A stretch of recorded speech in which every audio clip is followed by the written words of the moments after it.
Hi, what I want to do is show you how to create an online t-shirt store using WooCommerce and WordPress really quickly. And I mean the whole store, including the fulfillment side of things and shipping and all that good stuff. So let's get to it. What you see here is an empty, plain, vanilla, brand new, barely been touched website.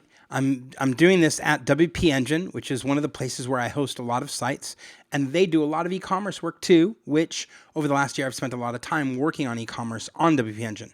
So I recommend them. Now, this has nothing in here. So if I go to the look at the plugin section, you're going to see there's no plugins except for Akismet, which for this particular site, without any blog posts, I don't even need to worry about spam because there's no place to put it. So I'm just going to delete this for now. But again, you could decide you want to do something different. And I'm going to add a plugin. The plugin that I'm going to add is a free plugin, and I'm going to search for it over here by typing in WooCommerce. The easiest way to find it. And there it is. It's the first one, and I'm going to hit install now.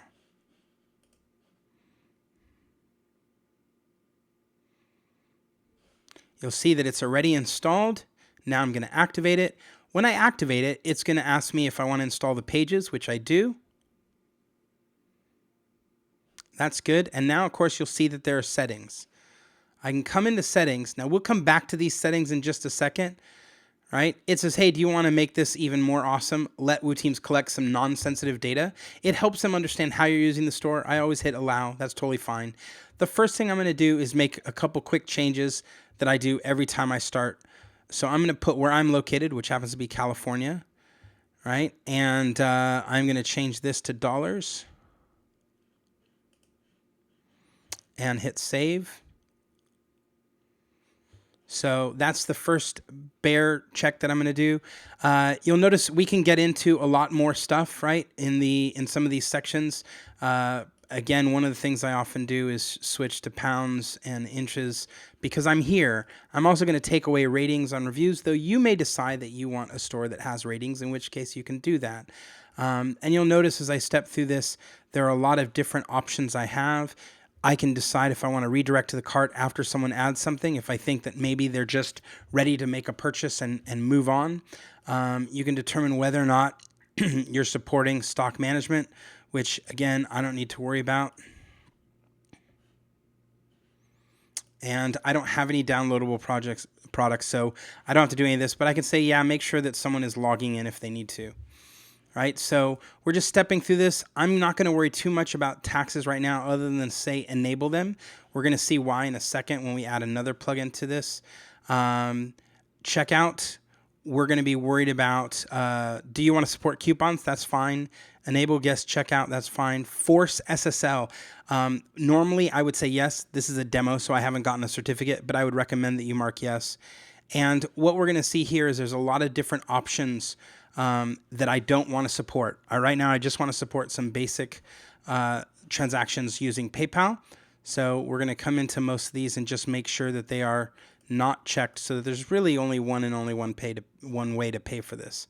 So coming in here, make sure these aren't done. PayPal is fine. You're going to want to put in your PayPal email here, right?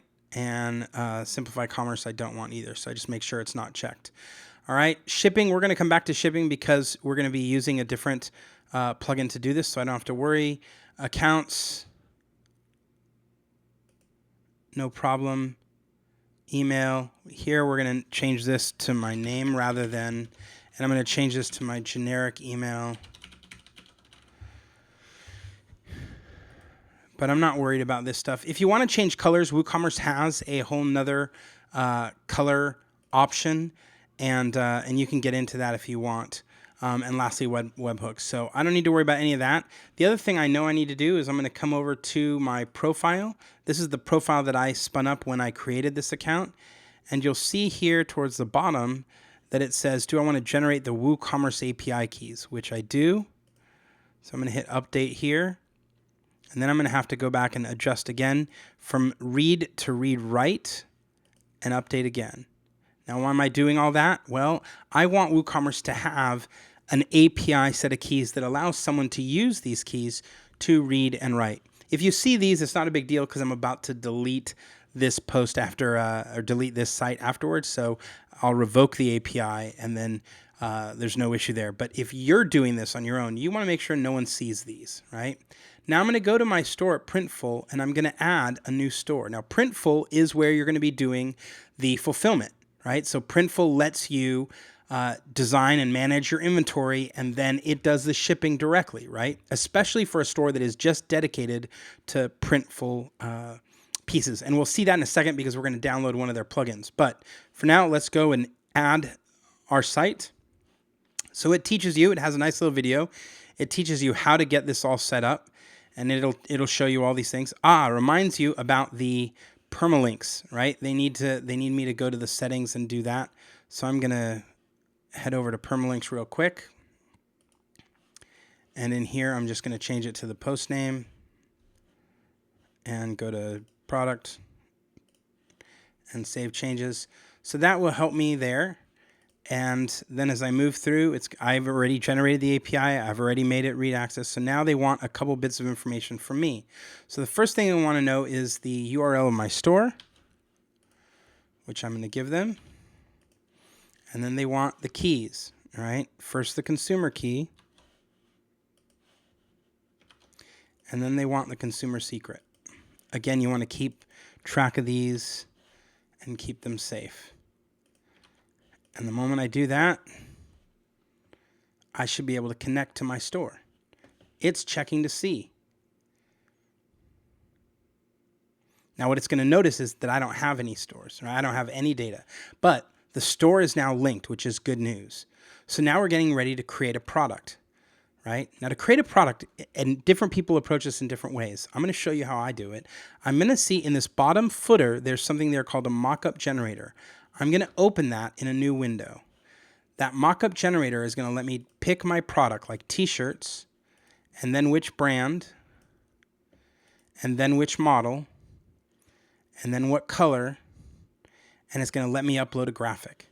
So what I'm going to do is come over here to my graphic, right? This is in Photoshop, and I'm going to now delete the background because I just use the background to make sure all my t-shirts are black and they have text on them, right? And what I'm going to do here is I'm going to save this. So I save this image, right? I'm going to call it Epic Alone. And now that I've saved this image, I'm going to come here and I'm going to upload the file. There's my Epic Alone. And when I upload it, what it's going to do is it's going to place it on my shirt. Now it says this image is huge, resize it, and using all these tools. So I click scale to fit, which will automatically shrink it. And I can hit center to keep it in the center of the t-shirt. And then what I do is I always just bring it down just a little bit. All right, not so close to the neck. That's the shirt. That's the way I want this shirt to look. And when that's done, I hit proceed to file generator, and it's going to let me generate two images, the mock-up and the print file, right? This is for Printful to be able to print pieces, right? So when I'm done with both of these, right, I'm going to save both of these files to my Printful library. I'm also going to download this mock-up, and I'll show you why that's important in just a second. Now you can see how quickly it is to do this for tons of different kinds of shirts, etc. But I'm going to save this to my library, and let's see. I'm saving it to this store now, right? This is the new store. And now what it lets me do is it lets me come back into this store, right? And I'm going to be able to work with the integration, but I have no products found, right? So I'm going to come back over here, right? And I'm going to come to WooCommerce, I'm going to come to products, and I'm going to add a product. And this is going to be my Can't Do Epic Alone t-shirt, right? Now, I'm going to add a new product called t-shirts. And that's going to be what I put this into, right? I don't have to worry about much of this except, look, there's that featured image. And I want to upload the image that I just downloaded from Printful as the mockup.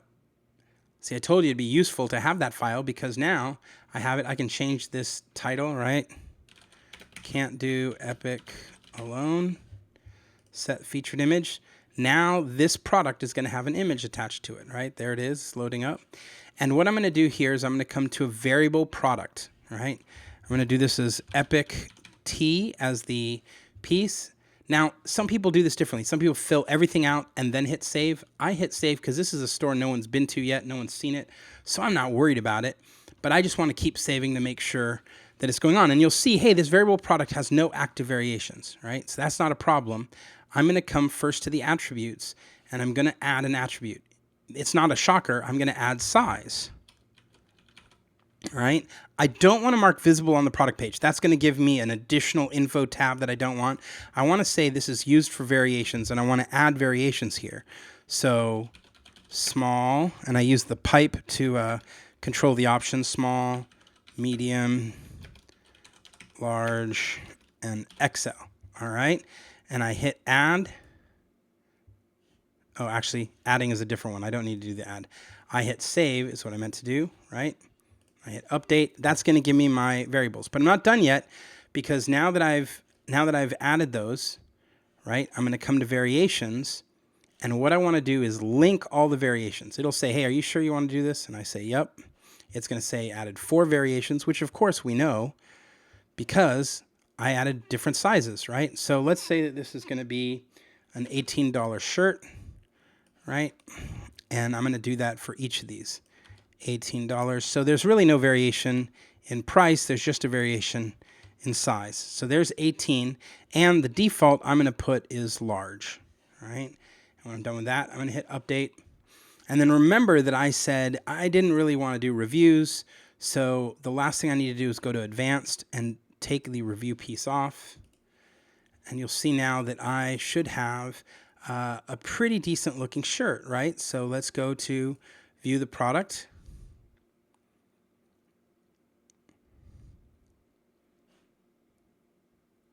Okay, here's my shirt. Can't do epic alone. Here's the large, whatever. Now you're seeing this in a particular layout that is specifically the blog that I'm using, right? So this layout, which I wouldn't necessarily recommend.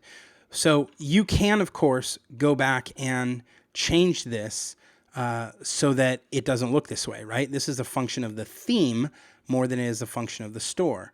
But I did notice one thing in the generals. This is saying Chris on his blog, which we don't want. We want to call this my t-shirt store, and we'll take away this guy, right? And just because I do this every time, but you can do anything you want. I don't know why I always keep doing that, but I've set the baseline now, so this is right. But now what we're going to do, because we just created a product, is we're going to head back over here and we're going to refresh the data. And guess what we're going to find? It's going to have interacted, and it's going to found the shirt that I just created. And it says I have 4 variants that I have not set up. So I'm going to hit edit. And when I hit edit, I'm going to come here to choose the product. And I'm going to do the same thing I did before. T-shirts. I think I did Gildan, right? The 2000. And in this particular case, I'm doing the small on black. And I'm going to choose, I need to choose the print file. Well, thankfully in this store, there's only one print file. And the mockup, one mockup. And I hit done. Now, here's what's awesome. When I go to choose this, it's going to preset everything for me. So all I have to do is change to medium, right? And now I change to large. And in the last one, I choose extra large. See how fast it is when you set it up the right way? So now this is all done, right? I can refresh the data. It's going to double check and make sure, and it should say 4 out of 4 and tell me that I'm good to go. Now there's a lot more that happens on this end of things. Yep, we're all set up because you have options, right? When you start going into your store, right, you have settings. So you can, for example, take a look at what kind of emails you want to get. You also have, when we're going into our stores, this is our store here, right? You can change the name of this store. This is our t-shirt store, right? And you'll notice in here, carrier and services. So if you want to decide what you want to support, right? FedEx 2-day, get rid of the international, For that, just priority mail and no flat rate, and then do the international without tracking and hit save. These are now the ones you support. You can also put stuff in the packing slip. Would they recommend that you use their return address? And of course, if you are in California and you have a resale certificate, you can upload an image to them, and they will be able to give you a discount on some of that, right? So that's how we set it up on this end. Now back on this side, we have one more plugin to add. And we're going to search by Printful, because remember we talked about shipping, right? We want this to go back and forth and integrate with shipping, right? So this is the Printful integration for WooCommerce. It calculates the shipping rates and the tax rates. So we're going to install that. That's the piece we want to connect some of the dots.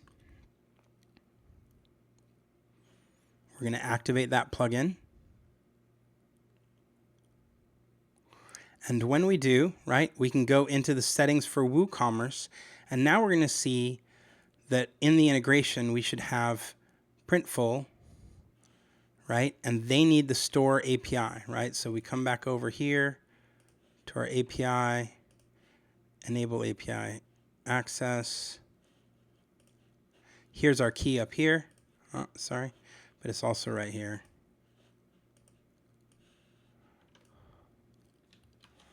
And we're going to place that here, calculate the sales tax, right? Because I'm not using HTTPS, I could try that. And go to shipping, Printful shipping. So if we come to shipping here, and we go to Printful shipping, enable the shipping method, right? And what that's really doing is when we come back to shipping options, right, what we want is Printful shipping to be activated, and we want to take free shipping and we want to deactivate it because we don't want free shipping. So what this is doing is saying, hey, the only shipping that's going on is Printful shipping. Printful shipping is also calculating taxes. So this is the guy. It's calculating taxes and it's calculating shipping costs, all based on what you told it you wanted to support in terms of carriers, right? And so now when we go back out to our store,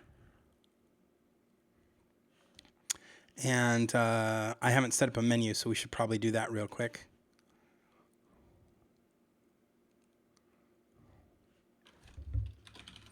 So we'll create a menu.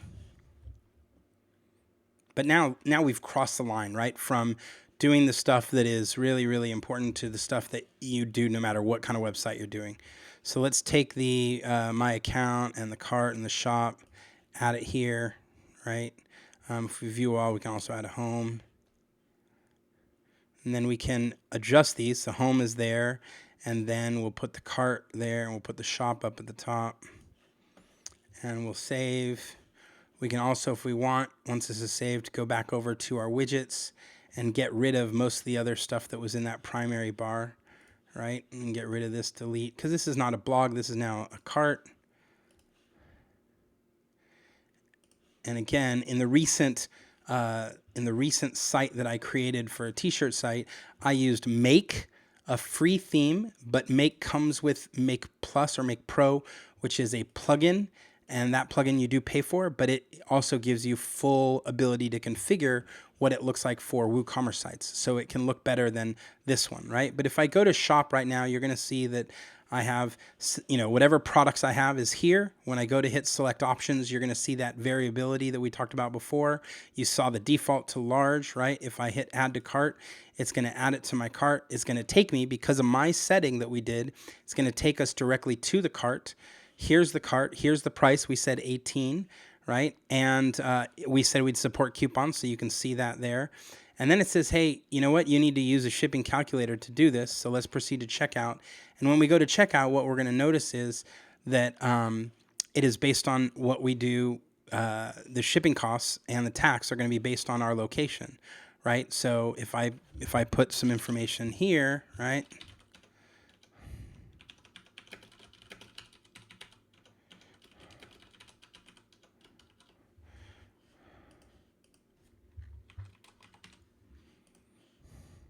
There's an email. and